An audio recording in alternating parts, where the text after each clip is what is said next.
Ladies and gentlemen, the iconic Black Ops series is back with Black Ops Cold War, and in this video, we're going to be taking a look behind the curtain, including reveal trailer secrets and campaign gameplay details shown to select press and YouTubers. If you've seen the reveal trailer, this is the one-stop video for everything you need to know about the game, but if you've not yet watched it, watch it down below and then come back so we can break it down for you. Now, we are going to go deep in this video with tons of content, so it is vital that you watch this video from start to finish without skipping. And if you do enjoy this video and learn something new, leave a like and subscribe, as this will be your #1 hub for everything Black Ops Cold War. So let's jump straight into it. Black Ops Cold War is a direct sequel to the original and fan favorite Call of Duty Black Ops, which is something I don't think any of us expected in 2020. And seeing how disconnected Black Ops 3 and Black Ops 4 feel to Black Ops 1 and 2, this is fantastic. I cannot wait to go back to that incredible universe that Black Ops 1 created. Now, the game will of course have multiplayer, and zombies multiplayer is going to be revealed in 2 weeks time, September 9th, which is incredible, and there will be an open beta as well. And for zombies, we're not quite sure, but if you want to stay up to date, you know what to do.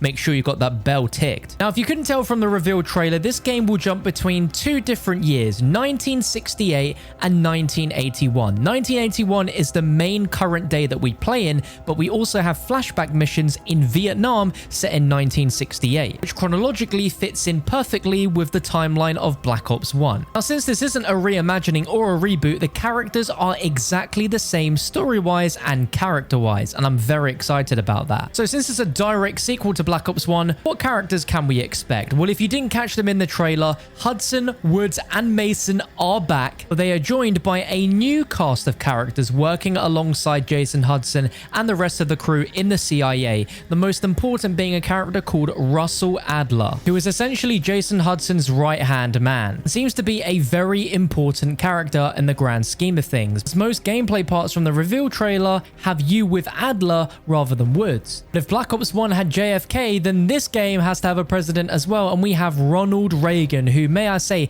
looks incredibly lifelike. And that goes without saying, the game looks incredible. Definitely one of the best looking Call of Duty games we have ever had, and with it based off the Modern Warfare engine, all of the improvements and technology with that is used here, but better. And lastly, before we jump into campaign details, we got to also talk about the main premise of the game, with Perseus, who is a shadowy figure on a mission to destabilize the global balance of power and change the course of history, descend into the dark center of this global conspiracy alongside the iconic characters Woods, Mason, and Hudson, and a new cast of operatives attempting to stop a plot decades in the making. But you're probably wondering, who are you playing as? Well, you're not playing as Alex Mason or Frank Woods. The main character you play as is a character who goes by the name of Bell. Now, for the first time in a Call of Duty campaign, you can fully customize your player's character before starting. You get to pick the gender of your character, which is male, female, or hilariously classified. And you can also enhance your player by choosing 2 specific skills from a list of about 7 or 8, which have similar perk abilities to what we've seen from zombies, such as double tap, speed cola, and stamina. Now, these are labeled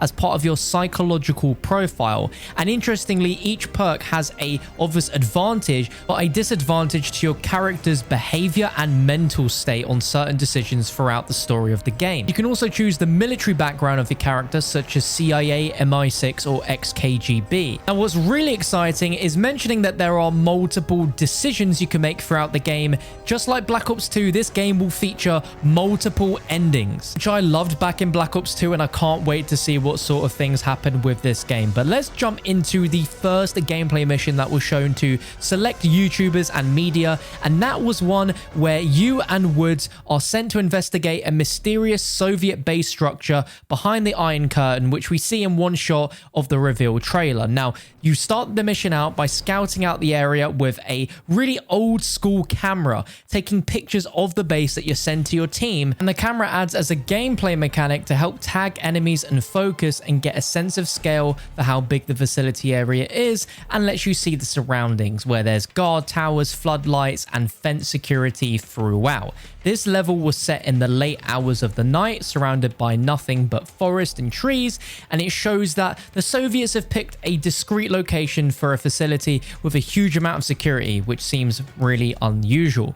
Now, further into the level, as the player and Woods investigate the interior of the facility, they open a door and enter a bizarre secret Spetsnaz training course set to look like a US street, with you entering through 1980s style arcade room. Now, apparently as you walk through this arcade room, there are dozens of arcade machines littered around with classic Activision games running that seem fully playable, such as Pitbull, Grand Prix, Barnstorming, and Fishing Derby, as well as some other like old school arcade games that aren't machines like Skee Ball.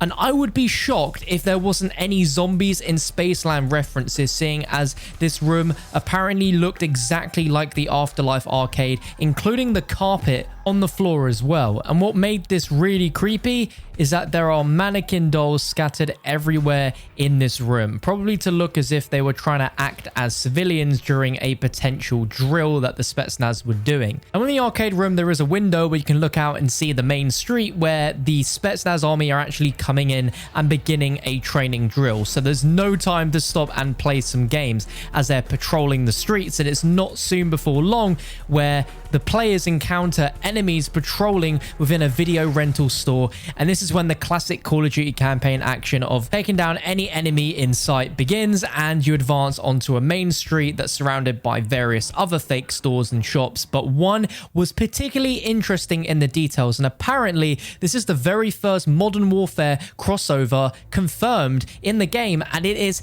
a Burger Town restaurant. That's right. A Burger Town exists in the Black Ops universe. It was part of this fake US town in this level, and it even has the mascot Bubby stood outside of it from the Exo Zombies Burger Town level. That's a super cool Easter egg in my opinion, and I'm sure it's not the last time we're going to see a crossover like that. But that just confirms their universes are well and truly colliding with Black Ops Cold War. But when it comes to the weaponry that was seen in this level, an AK-47, an MP5, and an SMG called the Krig 6 were spotted. And this level ends with the player going on a mounted turret on a truck where Woods is driving through the makeshift US town, destroying everything in its path, including enemy trucks making their way out for an escape. And then this transitioned into another mission which was located in Moscow and is vastly different to that first mission we described. And from the way this sounds very similar to a mission from World War II where you have a undercover mission in Paris, and this is a undercover mission where you play as a Soviet double agent inside the infamous Lubyanka building, which is the national headquarters of the KGB in Moscow. Now this building actually consists of 3 buildings separate, and this includes a prison, which is insane. Now this mission really emphasizes player freedom and player choice by letting you basically play as a bad guy, which is something you never normally get to see. Now what makes this really unique is the level introduces a new map mechanic which has never been seen before in a Call of Duty campaign that brings up an actual map like in an adventure game, which lets you see full blueprint of the building and all the rooms in the building, and allows the player to explore and discover several unique ways to complete the mission. Some areas are restricted, and I assume access to these is dependent on what options you choose. Now the objective of this mission seems to be to take down a general, and you have 4 potential ways to go about it. One option is to use blackmail to frame the target by gaining access to a secret area where you print out fake evidence and swap it in a classified book of documents. Now what sounds really exciting about this option is that you have to speak with Kravchenko, who returns from the original Black Ops and is basically the second villain within the original game, which is really cool that they're bringing him back. His men are investigating evidence that you can use to frame the general as the mole. Another option could be to persuade a desperate political prisoner into taking him out with you, which involves bribing him through an LA Noire style interrogation. Another option is to schedule a meeting with the general straight up and poison his drink whilst he's not looking. And the final is a classic stealth mission by sneaking into a dark restricted data entry room with a reprogrammed keycard and silently taking down any patrolling soldiers with Adler before moving on. This is the kind of non-linear gameplay that Call of Duty is never traditionally known for, but apparently the team at Treyarch were excited to infuse that sort of gameplay style into the campaign. Now, the first half of the mission is all about being a spy, but the second half is pure COD action with an almost no Russian approach to mowing down every soldier in sight with an RPD as you and Adler make your way out of the building, causing as much chaos as humanly possible. It's clear whatever happened in the first half of the mission didn't go down well if it ended like that. Now, the last mission is easily the most interesting and the most Black Ops sounding in my opinion, and it's set in Laos, Vietnam during the war in 1968, whereas a similar location for quite a few missions from the original Black Ops game, and I'm very interested to see how they tie together since they're happening at pretty much the exact same time with a different team of people. Now, in this mission, the team reinvents their fractured memories of Vietnam in order to discover a hidden clue deep in their past. Level-wise and graphics-wise, it looks very similar to any bright daytime Black Ops level set in Vietnam, with huge winding fields with plenty of Viet Cong soldiers and palm trees, which we see brief moments of during the reveal trailer. Treyarch's goal with this level was to create a mission structure that no one had seen before. They allow the player to choose many different paths as they dig through the shadowy memories of Vietnam, similar to the Soviet spy level. However, unlike that mission, this seems to be a lot more open world with many areas of the forests of Vietnam to explore. There's moments where you can stealthily take down Viet Cong using a bow and investigating areas that way. You could also use napalm strikes to clear out enemies, as well as climbing up to high bridges and using China lakes and stuff like that. But what is crazy about this level is as the player makes choices and dives deeper into their memories, the level will actually reset itself, offering new encounters and new experiences. This definitely sounds like a Black Ops 1-esque experience where we are only playing the memories of characters that were in the Vietnam War, not actually being there in present day, which means that there could be a very disturbing background as to why the characters are being forced to relive their memories and dive deep like this, just like Alex Mason had to do in the interrogation chair in Black Ops 1. Now, once this memory keeps getting reset multiple times, these red doors keep falling from the sky, with Adler prompting the player to open the bunker door. And if you choose to ignore it and you keep moving on, the red doors just keep falling down from the sky, which we see in the reveal trailer, and it's really creepy and disturbing. And as you can see from the trailer, when they open the red door and go inside, the whole room is just glitched out and disturbed, and the character falls through the floor, and it just seems like mind-bending mashup of BioShock Infinite and Black Ops 1, and I love this. I don't know what this means, why it's going on, but I absolutely love it. Now, it's clear as a fan of Black Ops, you are absolutely going to love this game, but if you're someone that loves the realism of Modern Warfare, where it was stories ripped from the headlines and it was very realistic, Black Ops Cold War has a very pop culture Cold War feel to it, where even down to the music that was used in the trailer, as well as apparently the music used in some of the gameplay that was shown, was 80s punk rock, shows you that the game is taking itself with a slice of realism, but also a lot of tongue-in-cheek, where it's stories that were never officially told. So they can go